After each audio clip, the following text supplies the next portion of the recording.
बीते कुछ समय से मानो ईडी आम आदमी पार्टी के पीछे पड़ गई। चुन चुनकर नेताओं को ढूंढा जा रहा है। दिन नहीं मिनटों में छापेमारी की जा रही है। इस सरकारी एजेंसी ईडी पर क्या भाजपा का कब्जा है? क्या स्वतंत्र रूप से ईडी काम नहीं कर रही है, बल्कि इशारों पर चल रही है? ऐसे सवाल हम नहीं बल्कि आम आदमी पार्टी खुद उठा रही है। दरअसल दिल्ली और गोवा में आम आदमी पार्टी के नेताओं और कार्यकर्ताओं पर ईडी की कार्यवाही को लेकर राजनीतिक माहौल गर्मा गया है। आम आदमी पार्टी ने केंद्र सरकार और बीजेपी पर केंद्र एजेंसियों के दुरुपयोग का गंभीर आरोप लगाया है।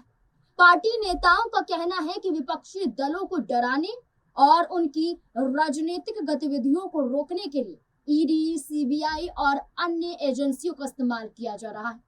जिस तरह केंद्र सरकार ने पश्चिम बंगाल में ईडी और सीबीआई को हथियार बनाकर इस्तेमाल किया, उसी तरह अब पंजाब और गोवा में भी एजेंसियों के लिए राजनीतिक दबाव बनाया जा रहा है। आप पार्टी के दो नेताओं पर छापेमारी। आम आदमी पार्टी के दो बड़े नेता बिजनेसमैन दीपक सिंगला और राम सिंह के घर और दफ्तर पर ईडी की छापेमारी हुई है। दिल्ली और गोवा में बैंक धोखाधड़ी मामले में आम आदमी पार्टी के नेता दीपक सिंगला के घर पर तलाशी ली गई। वहीं दिल्ली के सुभाष नगर में बाबाजी फाइनेंस ग्रुप के राम सिंह के घर पर जनता को धोखा देने और धोखाधड़ी से 180 करोड़ रुपए की हेराफेरी के मामले में तलाशी ली गई। कौन है दीपक सिंगला और राम सिंह? दीपक सिंगला आम आदमी पार्टी के पूर्व विधानसभा उम्मीदवार और वरिष्ठ नेता हैं। उन्होंने 2020 के दिल्ली विधानसभा चुनाव में विश्वास नगर सीट से चुनाव में किस्मत आजमाई थी। दीपक सिंगला आम आदमी पार्टी में कई अहम जिम्मेदारियां निभा चुके हैं, जिनमें गोवा के आप प्रभारी और एमसीडी के सह प्रभारी के पद शामिल हैं। इसके अतिरिक्त दीपक सिंगला आम आदमी पार्टी के रणनीतिक कार्यों और संगठन विस्तार में सक्रिय रहे। वे पार्टी के भीतर विभिन्न संगठनात्मक भूमिकाओं में योगदान देते रहे और दिल्ली के स्थानीय राजनीतिक मुद्दों पर पार्टी का पक्ष रखते नजर आए। दिल्ली के मुख्यमंत्री अरविंद केजरीवाल की गिरफ्तारी के ठीक बाद 27 मार्च 2024 को मनी लॉन्ड्रिंग जांच के सिलसिले में मधु विहार यानी दिल्ली स्थित उनके आवास और अन्य ठिकानों पर ईडी ने छापेमारी की थी और अब फिर छापेमारी देखी गई। वहीं बात करें राम सिंह की, तो राम सिंह दिल्ली की राजनीति में एक प्रमुख और वरिष्ठ नेता है, जो आम आदमी पार्टी के नेता भी हैं। इसके अलावा वे बाबाजी फाइनेंस ग्रुप के मालिक भी हैं। वे अक्सर दिल्ली के बदरपुर विधानसभा क्षेत्र से चुनाव लड़ते हैं। राम सिंह पहले कांग्रेस और बहुजन समाज पार्टी में भी रह चुके हैं। 2020 के चुनाव से पहले वे आम आदमी पार्टी में शामिल हो गए थे। इससे पहले वे दिल्ली की दूसरी और चौथी विधानसभा के सदस्य यानी कि विधायक भी रह चुके हैं और उन्हें बदरपुर इलाके में एक कद्दावर गुज्जर नेता माना जाता है। दिल्ली विधानसभा चुनाव के दौरान वे अक्सर सबसे अमीर उम्मीदवारों की सूची में शामिल रहे, जिनकी संपत्ति करोड़ों में है। भड़क उठी आम आदमी पार्टी। आम आदमी पार्टी के नेताओं द्वारा इसे साजिश करार दिया गया।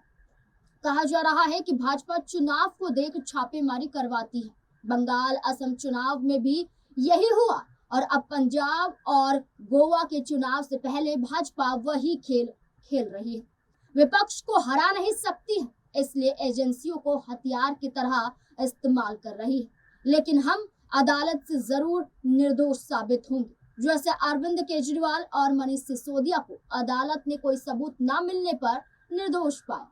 झूठ का चश्मा उतर जाएगा, ऐसा बड़ा ऐलान आम आदमी पार्टी के जरिए किया गया। आम आदमी पार्टी के नेताओं ने साफ तौर पर कहा कि ये भारतीय जनता पार्टी के इशारों पर हो रहा है। आतिशी ने लगाया पार्टी का डेटा हासिल करने का आरोप।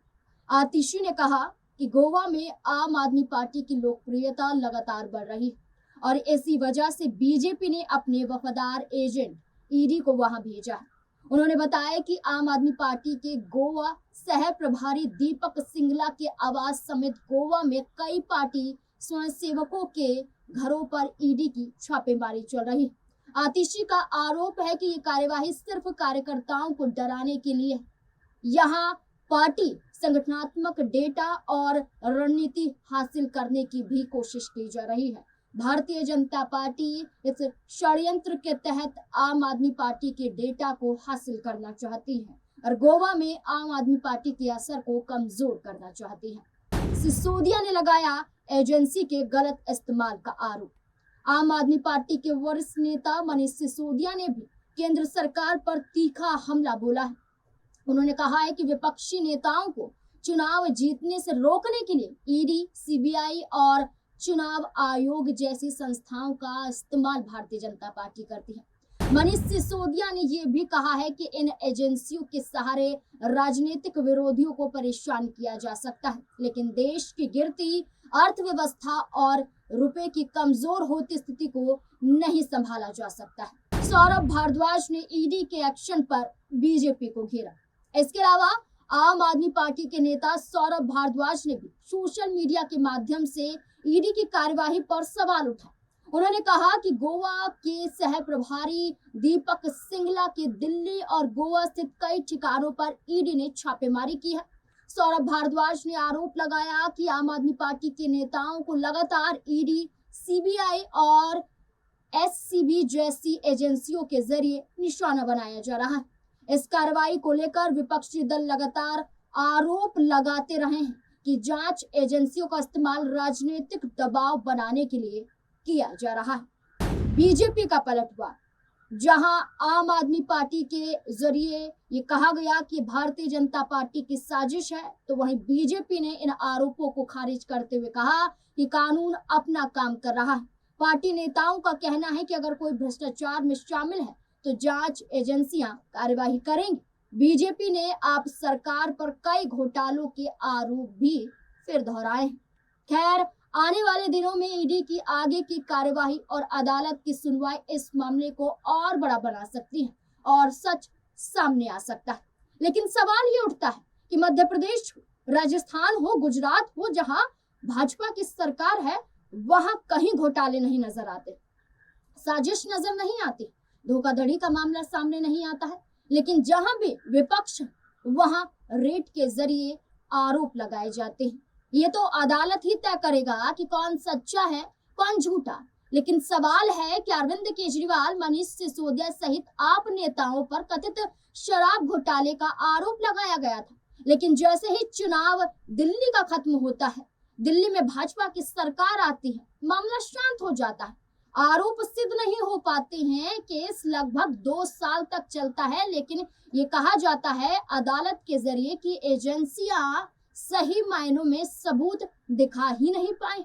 अब पंजाब में 7 सांसदों के चले जाने के बाद अब सरकारी एजेंसियों का चाबुक ये बताता है कि क्या पंजाब में आने वाले विधानसभा चुनाव से पहले आम आदमी पार्टी, जो इकलौते राज्य में अपनी सरकार को चला रही है, क्या यहाँ से भी गिराना एकमात्र मकसद भारतीय जनता पार्टी का है? पहले सांसदों को तोड़ा और अब ईडी की कार्यवाही देखी जा रही है। वहीं गोवा में भी माना जा रहा है कि आम आदमी पार्टी के असर को कम किया जा रहा है।